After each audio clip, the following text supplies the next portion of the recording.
Oke teman-teman, balik lagi dengan saya Fikri Ridho. Seperti biasa saya akan bereaction soal sepak bola Indonesia dan juga tanggapan komentar dari netizen soal sepak bola tanah air. Seperti apa tanggapan mereka? Mari kita simak sama-sama. Let's go!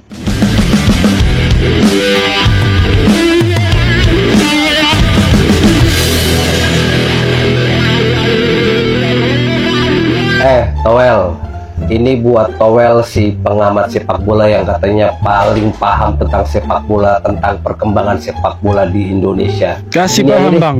Semua pernyataan sampah yang keluar dari mulut kau, terserah kau mau bilang itu masukan atau kritik, tapi buat kami itu suatu penghinaan bagi timnas sepak bola Indonesia, khususnya timnas sepak bola Indonesia U17 yang baru aja lolos ke Piala Dunia melalui babak kualifikasi. Saya nggak mau bertele-tele lagi, langsung aja. Kau cari makan kan?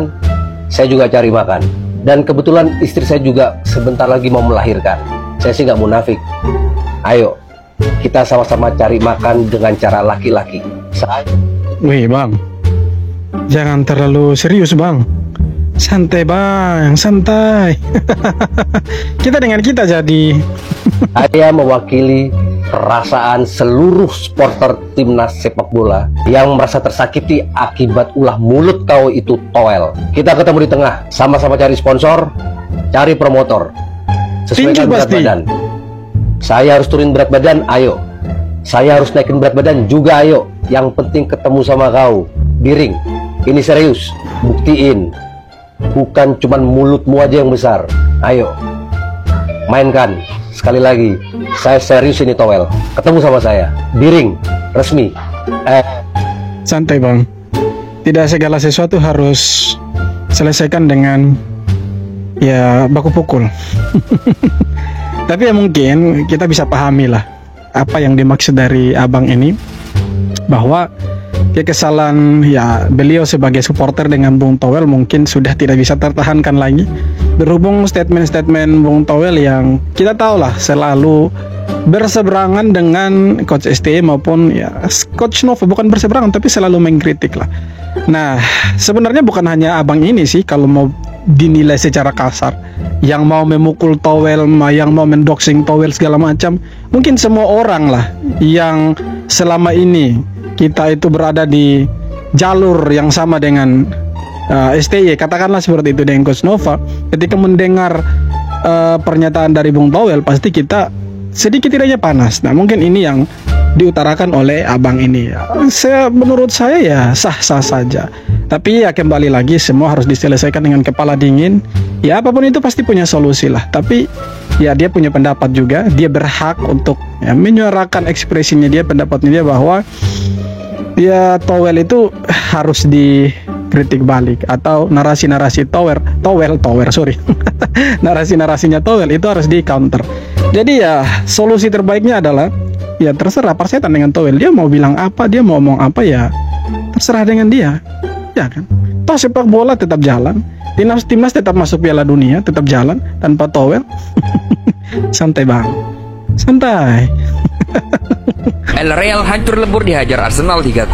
Apa yang terjadi pada Madrid? Malam kelabu menghantui Madrid dalam lawatannya ke Emirates Stadium. Dari awal pertandingan hingga sampai awal babak kedua, Courtois menjadi penyelamat Madrid dengan save gemilangnya. Arsenal baru bisa memecah kebuntuan lewat free kick indah Declan Rice pada menit ke-58. Di menit ke-70, Arsenal kembali dapat free kick. Luar biasanya, untuk kedua kalinya Rice kembali bobol gawang Courtois lewat free kick kerasnya. 5 menit berselang, Merino menutup kemenangan indah Arsenal atas Madrid melalui golnya. Skor akhir 3-0 jadi kemenangan milik Arsenal.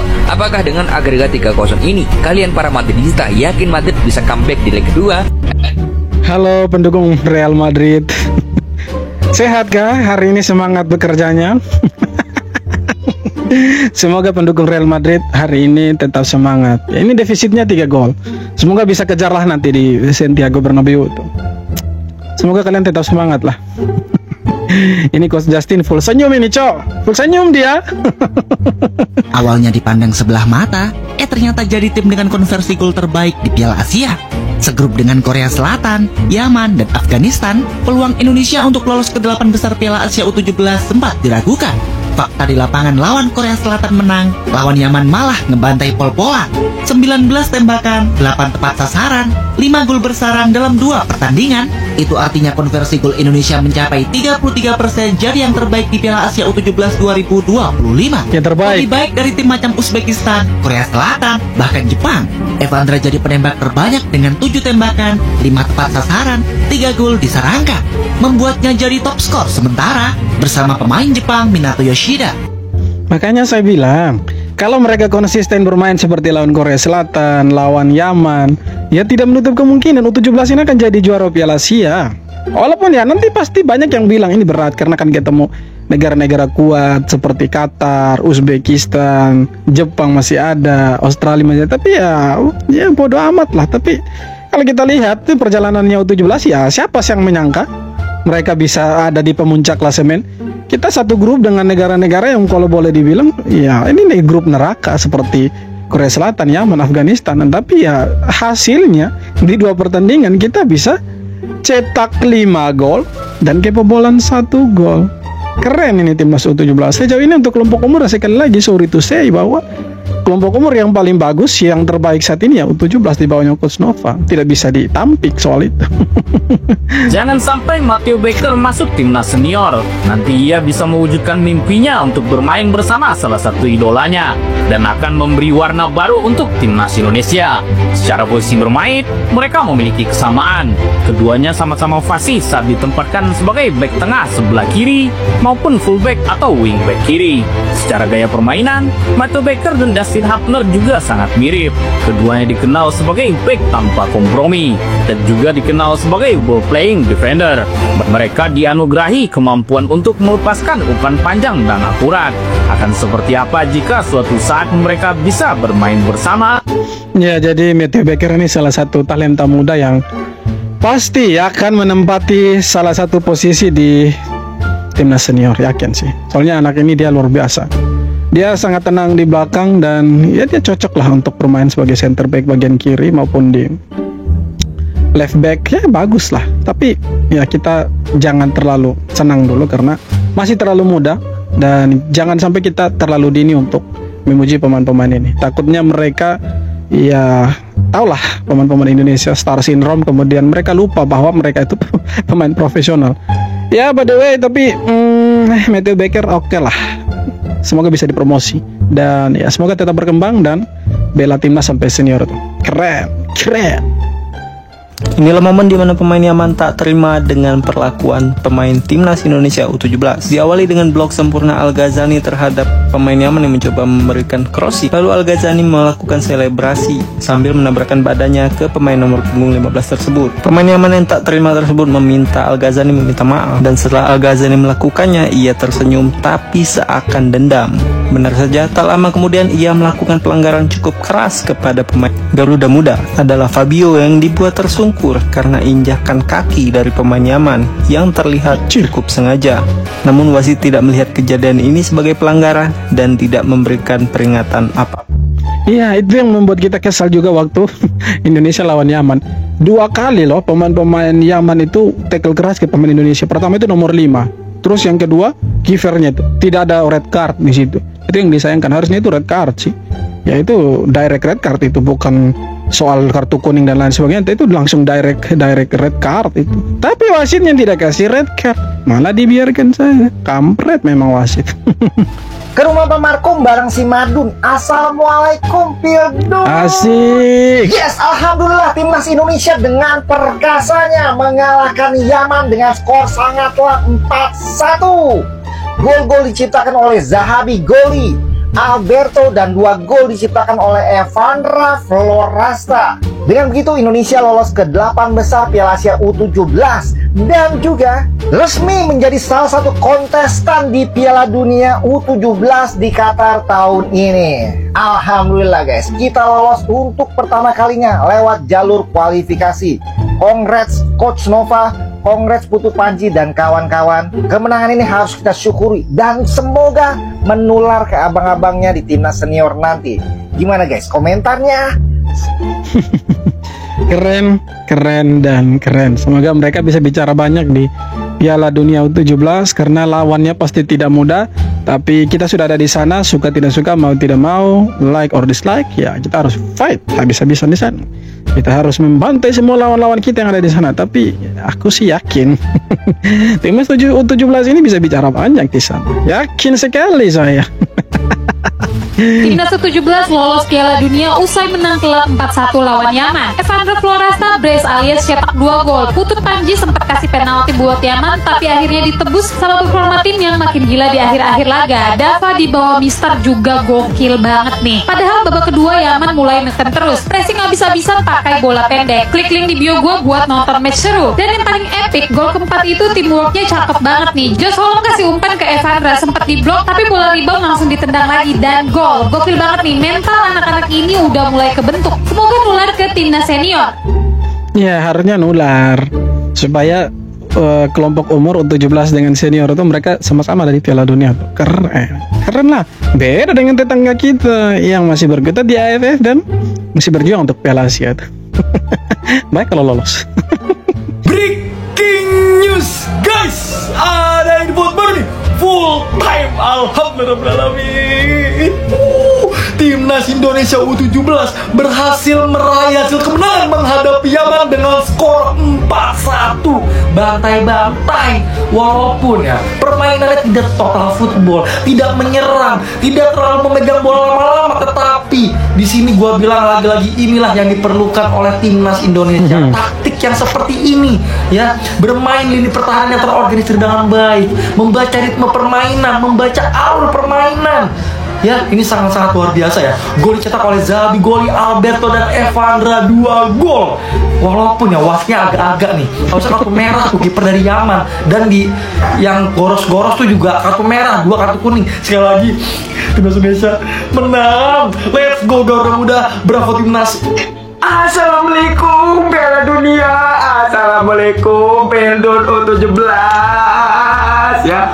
Oh jadi gini rasanya punya timnas hebat, punya timnas jago ya. Aduh, ternyata ya guys ya, menang lawan Yaman tuh easy coy. Ya buat papanya Messi, tolong bilangin ke staff-staffnya ya, ke jajaran-jajarannya, buat download lagu Indonesia Raya dari sekarang ya, buat nanti bulan November Piala Dunia U17 ya, karena timnas kita ini udah terlalu jago coy ya. Semoga aja nanti dapet grup yang yang sepadan lah guys ya. Kalau bisa Argentina Papa Pipa ya, Argentina terus Spanyol ya, bawa Yamal, bawa Messi, suruh lawan nih timnasnya Novarianto. Tapi ya guys ya, seharusnya tadi tuh Yaman main 9 orang ya, harusnya itu 2 pemainnya dapat kartu merah ya, kiper sama nomor 13 siapa tuh, Al-Jelebi atau siapa tuh ya, nomor 5 harusnya kartu merah itu coy.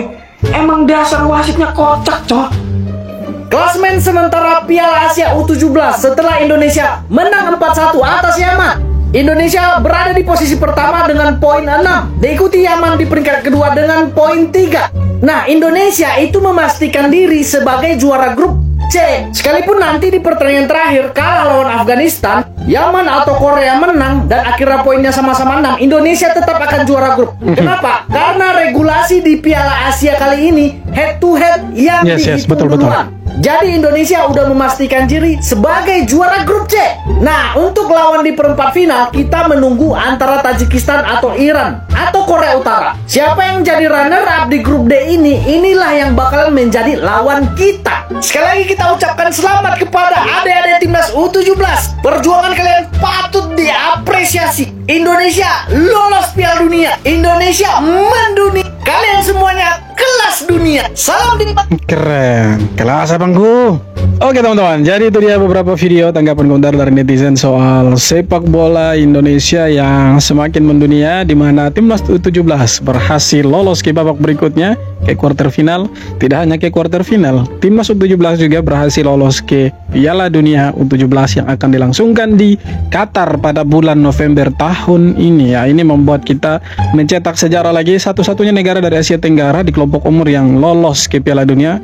Ya, untuk sementara waktu kita menjadi negara pertama lah dari Asia Tenggara yang sudah dipastikan lolos ke Piala Dunia U17 dan dengan jalur kualifikasi, bukan jalur tuan rumah. Indonesia pernah jadi tuan rumah Piala Dunia U17 tahun 2000 berapa? 2023 kah? Kalau saya tidak salah. 2022 kah? Pokoknya sekitaran tahun-tahun itulah. Nah, sekarang Indonesia lolos lagi ke Piala Dunia U17, tapi yang kerennya kali ini lewat jalur kualifikasi. Dan satu-satunya pelatih yang bawa timnas U17 lolos ke Piala Dunia lewat jalur kualifikasi itu Coach Nova Arianto. Keren, taktiknya dia luar biasa, tidak muluk-muluk, ya dapat bola, langsung hajar pegang. Bukan itu taktiknya. bertahan, ya ada kesempatan, nyerang. Kalau bisa kita cetak lebih dari 1 gol ya why not, gas. Seperti aman kan, kita hajar 4-1, Korea kita kalahkan 1-0, dan untuk sementara kita tetap ada di pemuncak klasemen karena ya kita unggul head to head dengan Yaman dan juga Korea Selatan. Hasilnya seperti apapun nanti di pertandingan terakhir tidak akan menggoyahkan Indonesia sebagai pemuncak klasemen, dan ya kemungkinan besar Korea yang akan menemani Indonesia ke quarter final dari grup C ini. Ya, kita doakan terus semoga mereka bisa bicara banyak di Piala Asia dan semoga jadi juara lah. Ya kan? Keren kalau jadi juara dan bisa berbicara banyak juga di Piala Dunia U17 nanti di Qatar. Terima kasih banyak sudah nonton video sampai akhir, dan yang terpenting jangan lupa subscribe.